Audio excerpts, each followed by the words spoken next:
नीलाम्बुजश्यामल कोमलांगं सीता समारोपित वामभागं पाणौ महासायक चारुचापं रामं नमामि रघुवंशनाथं।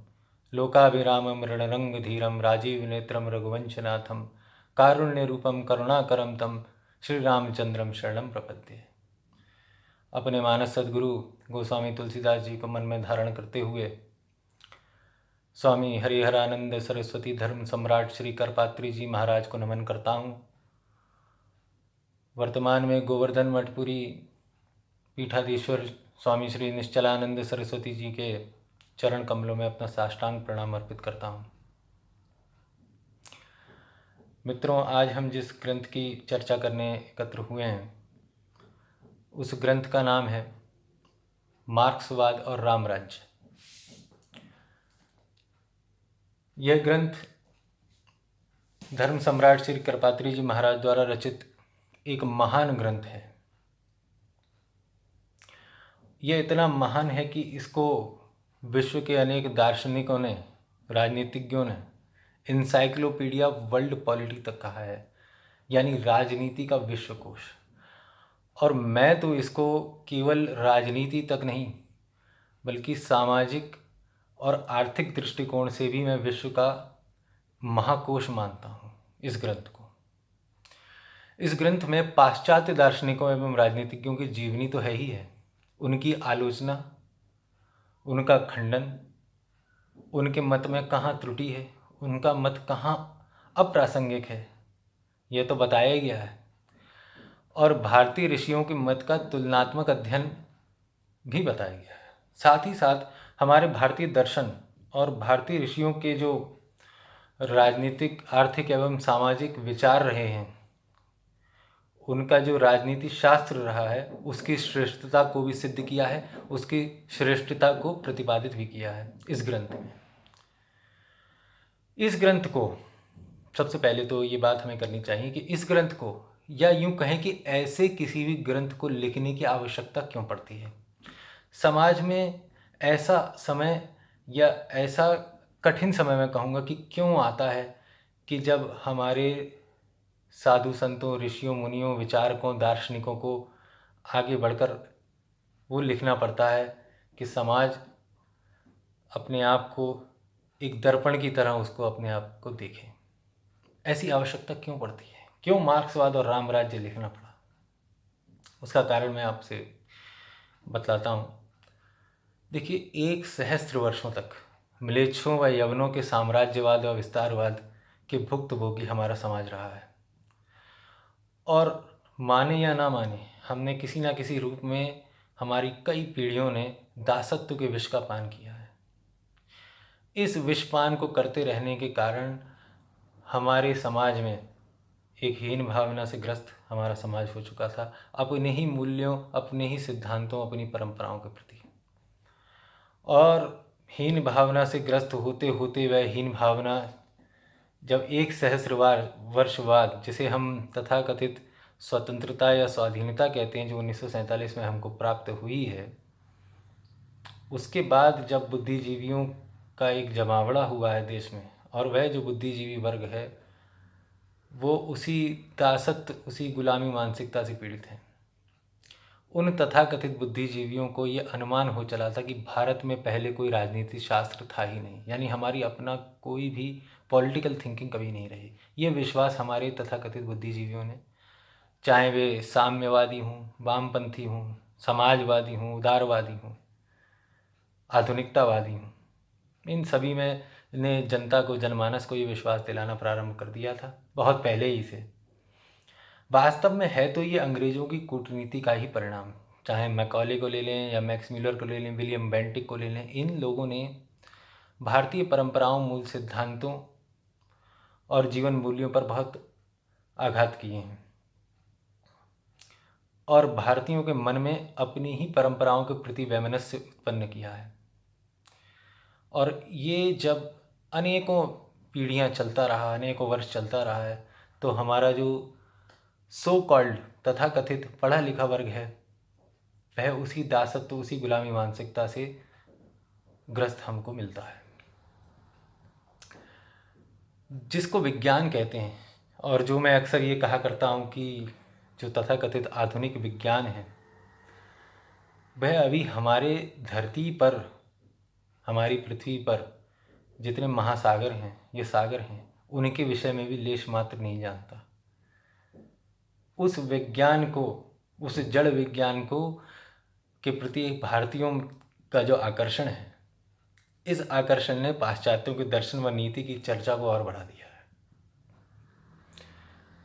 हमारे युवाओं का जो तथाकथित आधुनिक जड़ विज्ञान है, इसके प्रति बहुत गहरा आकर्षण है, और वह ये मानता है कि पाश्चात्य जगत ने ही आधुनिक विज्ञान की पृष्ठभूमि रखी, उसका आधार रखा है, और भारतीयों का इसमें कोई भी योगदान नहीं है। यानी फिर वही हीन भावना से ग्रस्त होने वाली बात जो सदियों से अंग्रेजों ने हमारे मन में डाली हुई है। तो विकास की जो शास्त्र विरुद्ध परिभाषा व प्रकृति विरुद्ध व्याख्या जड़ वैज्ञानिक करते हैं, स्वामी जी ने, महाराज जी ने उन्हीं के मत द्वारा और तर्क शक्ति से ही, उन्हीं के मत द्वारा उनके विकासवाद का जोरदार खंडन किया है और ईश्वर का मंडन किया है। जो विकास प्रकृति विरुद्ध है, जो विकास सतत नहीं है, जो हमें आने वाली पीढ़ियों के लिए कुछ भी नहीं छोड़ेगा, ऐसा विकास जिसने प्रदूषण करके हमारे लिए आज स्वस्थ वायु भी नहीं छोड़ी है, स्वस्थ जल भी नहीं है, स्वस्थ पृथ्वी भी नहीं है, पांचों तत्व हमारे दूषित कर दिए हैं, ऐसा विकास शास्त्र विरुद्ध है, नीति विरुद्ध है, वेद विरुद्ध है। और इस विकासवाद की जो अंधी दौड़ चल रही है, जिसमें महायंत्रों के आविष्कार हुए हैं और जिनसे पता नहीं कौन कौन सी रोग और कौन कौन सी व्याधियाँ मनुष्य को दी जा रही हैं। न शुद्ध भोजन है, न शुद्ध जल है, न शुद्ध वायु है, और जेनेटिक डिफेक्ट्स, कैंसर, वायरस, इस तरह के हम प्रभाव देख रहे हैं। इस तरह के विकासवाद का जो खंडन स्वामी जी ने किया है, वह भी उन्हीं के मत द्वारा उनका खंडन किया है। साम्यवाद के पिता कहलाने वाले कार्ल मार्क्स, उनकी तो पोल खोलकर तर्क द्वारा उनकी धज्जियां स्वामी जी ने बहुत सुंदरता से उड़ाई हैं, पढ़ने योग्य है। मैं इस ग्रंथ के विषय में एक सबसे महत्वपूर्ण बात साझा करना चाहता हूँ। वह ये है कि इस ग्रंथ को पढ़ करके सबसे पहली बात जो प्रमुखता से हमारे मन मस्तिष्क में आती है, वह महाराज जी की दूरदर्शिता और उनकी भविष्यवाणियाँ। मार्क्सवाद, वामपंथ, साम्यवाद, उदारवाद को लेकर के आज हम अपने चारों तरफ देखते हैं कि सो कॉल्ड कम्युनिस्ट, सोशलिस्ट और इस तरह के जितने लोग हैं, आज इनकी शासन व्यवस्था छिन्न भिन्न हो चुकी है। एक दो प्रदेशों को यदि हम, एक दो प्रांतों को यदि छोड़ दें, तो कहीं इनके मुट्ठी भर भी सदस्य, विधायक, सांसद नहीं हम लोग पाते हैं। यानी वामपंथ, साम्यवाद, इसका जो बोरिया बिस्तर है वो भारत से लगभग उठने चुका है। तो जिस समय ये ग्रंथ लिखा गया था, लगभग आज से 63 वर्ष पूर्व जब ये ग्रंथ लिखा गया था, उस समय विश्व भर में कम्युनिस्टों का, वामपंथियों का, उदारवादियों का बोलबाला था। फेमिनिज्म की ज्वाला बहुत तेज़ी से भड़क रही थी, लिबरलिज्म के ध्वजा हर जगह फहरा रही थी। वामपंथ, मार्क्सिज्म और इस तरह के जो व्यक्तियों को भोगवाद के प्रति ले जाना और इस तरह की प्रवृत्तियाँ विश्व में ही नहीं, भारत भी इन प्रवृत्तियों से ग्रस्त था। भारत में भी यदि आप देखें तो 1947 से लेकर के और 1962-63 तक, बल्कि मैं ये कहूँगा कि 1965 तक, जब तक कि लाल बहादुर शास्त्री हमारे प्रधानमंत्री नहीं बने, जब तक केवल जवाहरलाल नेहरू प्रधानमंत्री थे, तब तक भारत में कहीं ना कहीं एक साम्यवाद की या कम्युनिस्ट सरकार ही थी, जो कि रूस के कम्युनिज्म द्वारा प्रेरित थी। ये लोग सभी जानते हैं। तो उस समय जब ये ग्रंथ लिखा गया था, तब मार्क्सवाद अपने चरम पर था, और तब महाराज जी ने ये भविष्यवाणी की थी कि इसका पतन बहुत ही शीघ्र निश्चित है, और इस ग्रंथ में उन्होंने अपने अकाट्य तर्कों द्वारा ये सिद्ध किया है। और आज हम देखते हैं कि महाराज जी की भविष्यवाणी शब्दशः सिद्ध हुई है। जब आज से 60 वर्ष पूर्व यह पुस्तक लिखी गई थी, तब विश्व में मार्क्सवाद की धूम मची हुई थी और पूरा भारत भी इसकी चपेट में था। लेकिन आज हम ये कह सकते हैं कि महाराज जी की भविष्यवाणी बिल्कुल सही साबित हुई है, बिल्कुल सही परिलक्षित हुए हैं। स्वामी जी ने जो बातें लिखी थी वे सभी सर्वतोभावीन सत्य सिद्ध हो रही हैं। विश्व में मार्क्सवादी साम्राज्यों का अस्तित्व छिन्न भिन्न हो रहा है, जैसा कि स्वामी जी का दर्शन था। जिन विद्वानों व बुद्धिजीवियों का स्वामी जी से मतभेद भी था, उन्होंने भी अंततः स्वामी जी के दर्शन को, स्वामी जी के विचारों की सत्यता को स्वीकार किया। स्वामी जी अपने इस ग्रंथ में राम राज्य की जो परिकल्पना है, जो कि आधुनिक युग में भी, इस कलयुग में भी संभव है, क्योंकि कलयुग एक जैसा नहीं रहता है, इसमें उतार भी आते हैं, चढ़ाव भी आते हैं। निरंतर तो एक उतार आता ही है, धर्म की हानि तो निरंतर होती है, किंतु वह एक जैसी नहीं होती है। अनेकों बार कलयुग में भी धर्म के उत्कर्ष होता है, फिर हानि होती है, फिर पतन होता है, फिर उत्कर्ष होता है, तो इस तरह चलता है। तो स्वामी जी का ये दर्शन है कि वर्तमान कलयुग में भी राम राज्य को प्राप्त किया जा सकता है। इसके लक्षण जो स्वामी जी बताते हैं राम राज्य के, तो वे वाल्मीकि रामायण, स्कंद पुराण, आनंद रामायण आदि ग्रंथों से स्वामी जी ने अपनी प्रेरणा ली है। भगवान श्री राम ने राजनीति का उपदेश जो लक्ष्मण जी को दिया है वाल्मीकि रामायण में, श्रीमद् वाल्मीकि रामायण में, उसको महाराज जी ने विशेष रूप से उद्धत किया है। राजा के लक्षण बताते हुए श्री राम कहते हैं कि आजीव्य सर्व सत्वानाम राजा पर्जन्यवद् भवेत्, आय द्वारेषु सर्वेषु कुर्यादाप्तान परीक्षितान, आददीत धनम द्वैस्तु भास्वानुस्त्रय रिबोधकम। राजा मेघ की भांति समस्त प्राणियों को आजीविका प्रदान करता है। यहाँ पर राजा की तुलना एक तो मेघ और दूसरा सूर्य से की है। किस प्रकार की गई है श्रीमद् वाल्मीकि रामायण में, देखिए आप कि राजा मेघ की भांति यानी क्लाउड कवर की तरह वह समस्त प्राणियों को आजीविका प्रदान करने वाला होता है। और सूर्य की तरह कैसे है राजा, कि जैसे सूर्य अपनी किरणों के द्वारा पृथ्वी से जल सोखता है, ये जल लेता है, यानी बहुत कम मात्रा में, केवल बाष्प के माध्यम से, उसी प्रकार राजा आय के द्वारों पर ऐसे व्यक्तियों को नियुक्त करे जो विश्वस्त हों और परीक्षित हों, और उन लोगों से इस प्रकार धन ग्रहण करे जैसे कि सूर्य जल धरती से जल ग्रहण सोखता है, यानी बाष्प के रूप में, यानी बहुत कम। यानी इसमें एक तो कर की नीति हमें दिखती है, हमें आर्थिक नीति का पता चलता है, राम राज्य की राजनीति का पता चलता है, राज्य की व्यवस्था का, और राम राज्य के अर्थशास्त्र के दर्शन भी इस वचन से हो जाते हैं। आनंद रामायण में तो राजा रामचंद्र की राजकीय शासन व्यवस्था का वर्णन इस प्रकार किया है कि उनके राज्य में सभी पुरुष एक पत्नी व्रती थे। अर्थात एक पत्नी व्रती होने का अर्थ ये हुआ कि ना चरित्रहीनता थी, ना व्यभिचार था, लेश मात्र भी नहीं था। राम राज्य में वर्ण संकरता नहीं थी, यानी वर्ण संकर संतानें उत्पन्न नहीं होती थी, और ना ही कर्म संकरता थी। ऐसा वर्णन तो स्कंद पुराण से भी प्राप्त होता है। अर्थात वर्णाश्रम व्यवस्था में लोगों की आस्था, लोगों की श्रद्धा, लोगों का विश्वास अक्षुण्ण बना हुआ था, और वे वर्णाश्रम व्यवस्था का पूरी तरीके से पालन करते थे। और जहाँ तक वर्णाश्रम व्यवस्था की बात है, तो धर्म सम्राट श्री कृपात्री जी महाराज का कहना है, और उनके बड़े प्रिय शिष्य और हमारे जगत गुरु पुरी पीठाधीश्वर महाराज जी भी यही कहते हैं कि वर्णाश्रम व्यवस्था आर्थिक व्यवस्था की रीढ़ है, आर्थिक व्यवस्था का आधार है, क्योंकि वर्णाश्रम व्यवस्था जन्म से ही व्यक्ति की आजीविका को निश्चित कर देता है। जन्म से ही उसका एक विशेष आजीविका में आरक्षण होता है। वर्णाश्रम व्यवस्था आजीविका की गारंटी है, किंतु आज हम देखते हैं कि वर्णाश्रम व्यवस्था से लोगों की आस्था बहुत डगमगाने लगी है। लेकिन राम राज्य में वर्णाश्रम व्यवस्था का पूरी तरीके से पालन होता था। ना कोई दरिद्र था, ना कोई रोगी, न चोर था, न जुआरी, न कोई शराबी, सभी सत्य बोलते हैं, वह नियम संयम का पालन करते हैं। अर्थात नियम संयम के पालन से अभिप्राय ये है कि समय, सीमा, मर्यादा, देश, काल, इन सब का पालन करते हुए भोग करते हैं।